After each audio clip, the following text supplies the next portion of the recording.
Hello everybody and welcome back to the channel. It's Mike's Talks and Thoughts here, back again with another video for you guys. And today we have The Last of Us TV series here with the weekly reviews, starting here with episode 1, When You're Lost in the Darkness.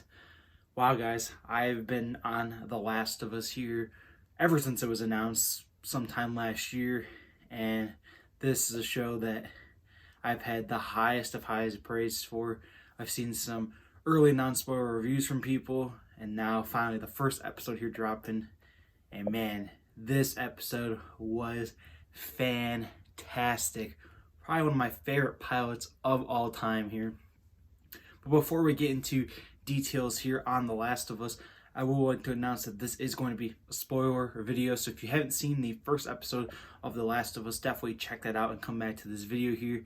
And I'm just going to be going through, giving my thoughts on the episode. I'd like to hear your guys' thoughts in the comment section. Then I'm probably giving it a rating at the end of out of 10, how I felt about the episode.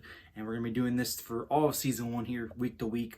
Watch this here for The Last of Us, and going through, again, giving our thoughts, what we thought of the episode, what we liked, didn't like, some things that we think can be improved on, some things that they did absolutely great, just stuff like that. We're going to be going through week to week, so if you like the Last of Us series, definitely stay tuned, as I will be coming out with week to week updates here on the show.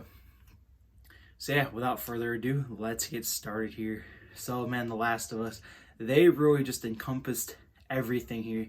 I have someone who did not play the games, but I do know a little bit about the story. So it was really good knowing that base knowledge, because, you know, for the people who played the games, they're probably going to get a lot of, you know, subtle hints or clues from stuff that was in the game. But for me, I like that I know a baseline story, because I want to be shocked and surprised on what's going to happen. And wow, they did a great job at starting the outbreak here. You know, they start out with Joel and his family, learning about his daughter and, of course, his brother Tommy here, and meeting the neighbors and the school life here and Joel's work life, and how they put little subtle hints that there's been outbreaks out in Indonesia. And then now at the end of the school day, stuff starts going crazy. And then we have the epic scene, probably my favorite scene in the whole show so far, easily, that car scene, man, when fucking shit hits the fan and fucking people are starting to outbreak with the virus that was talked about in the very first scene. I liked how they did that, talked about like kind of how this virus is going to start or get spread. That was really great here, and we get to see just how crazy this outbreak is, and people just going fucking crazy. Police are out here fucking going crazy. They have helicopters, SWAT teams. It's just full on out chaos, man. And I just loved that shot with them getting in the truck and trying to find their way out. The camera shot was amazing, just seeing all these people.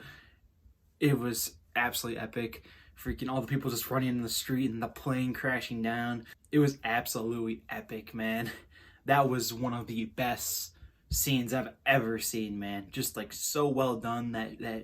That shot was so impeccable, man. It was so real. I was on the edge of my seat. And then seeing these zombies here. So a lot of people are going to compare this show to The Walking Dead, because it has that sort of same feel where they're living in the apocalypse here. And man, it was absolutely crazy seeing these. They're not walkers in the show. They're runners, man. Those freaking zombies, bro, they will freaking run at you full speed, man. It makes it just more that intense, man. That's something I really hope that they expand on moving forward, is having like these runners, man, come at you. It's going to be crazy to see.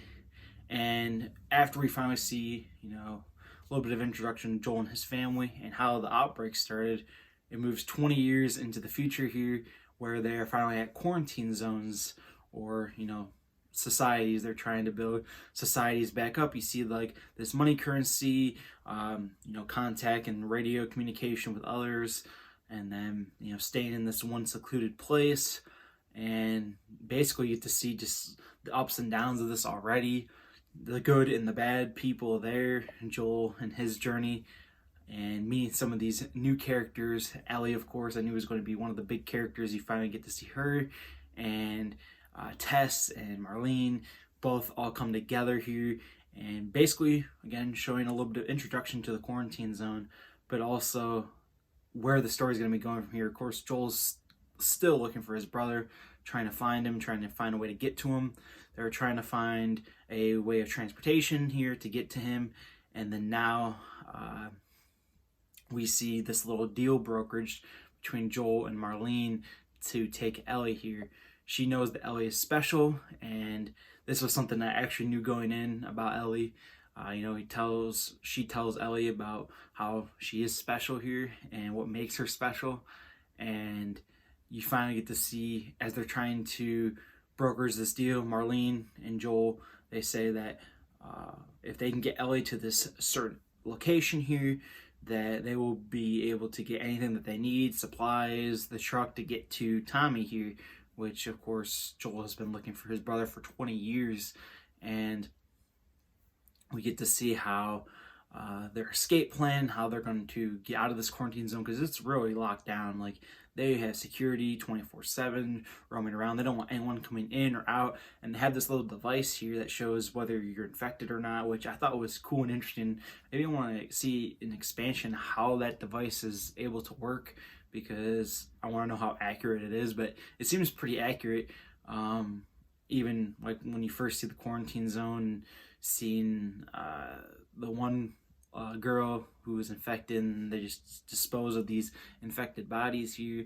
But here we see this cop catches Joel, Tess, and Ellie here, and this was the cop that was buying drugs off of Joel at the start of the quarantine zone timeline, and Joel just goes fucking crazy on the guy.